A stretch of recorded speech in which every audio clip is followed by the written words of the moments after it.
Our guest today is Aaron Briggs, a lawyer out of Gibson, Dunn and Crutcher in the San Francisco area. Aaron's become one of my go-to people for all things corporate and securities law related. He used to work at General Electric, doing some innovative things with the proxy materials, the proxy statement, the annual report. I'm Brock Romanek, today on Zippy Point.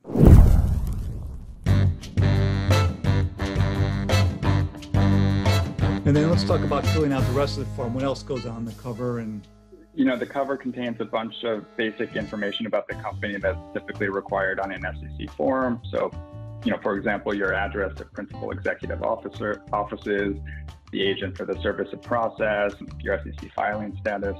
It also includes the name of the plan under which the securities are being registered, which will be multiple plans if you're doing multiple plans. And then it'll have the calculation fee table that we've mentioned. And so this can actually get quite complex, the table that is, just given the different circumstances in which you might be registering on an S-8. So, we already talked a bit about, you might be registering assumed options in an M&A deal or an omnibus equity incentive plan, or you might be doing, dollar amounts under a non-qualified deferred compensation plan. And so depending on what you're registering, you'll need different footnotes to explain.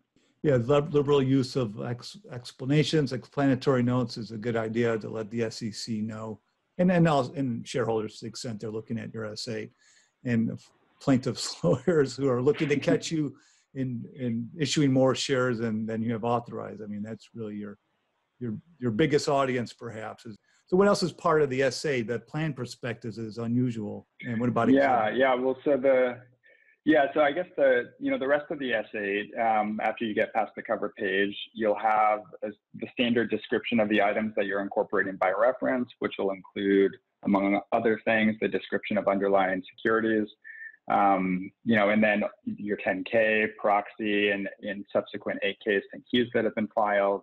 One practice pointer that, some companies miss is that when you're listing out the 8Ks that you're incorporating by reference, you typically don't want to include your item 202s and your item 701s, because these are often furnished and not filed. And so you'll want to pay attention to that so you don't inadvertently attach offering liability to these if you don't have to. So once you get past that, you'll have a description of your indemnification provisions that apply to your directors and officers. So in the S-8 context, that means not only your charter and bylaw provisions and maybe related indemnification agreements, but potentially also indemnification provisions in the plan itself. So you'll want to review the plan to see if there's anything you have to add there.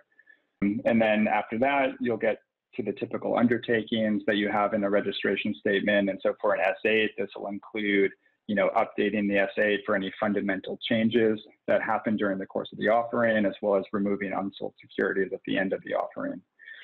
And then last but not least, you'll have your exhibit index and signature pages. And so on the exhibits, standard things like your charter and bylaws, your legal opinion, expert consents, which is typically just the auditor's consent.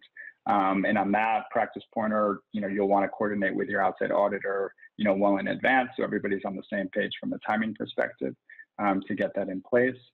You'll have POAs for the signatures, and although technically not required by the rules, you'll also attach the plan itself. And then if you're dealing with an ERISA plan for the S-8, you'll also have an IRS determination letter. So after that, you'll have your signatures, and that'll be your CEO, CFO, CAO, and a majority of the board.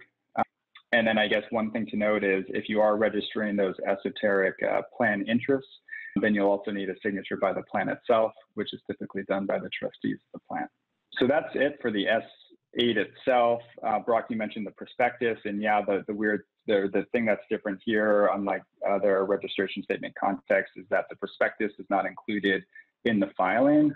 You just need to include all the information that makes up the prospectus and send that out to participants and award holders.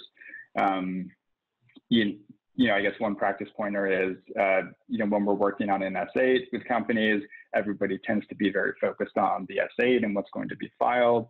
And sometimes, people don't often think about the prospectus. And so it's often a good idea to add that to your T&R checklist early on to make sure it it's not forgotten. Yeah, it's interesting. I mean, do the securities lawyers get involved in drafting the plan prospectus, or is it the plan administrators that primarily handle that? It depends on, I guess, the in-house staffing that you're working with and also the expertise of the outside lawyers. But usually the S-8 is handled more by, at least on the outside, by the securities lawyers. And then when it comes to the plan prospectus, you typically will involve more of your employee benefit plan counsel.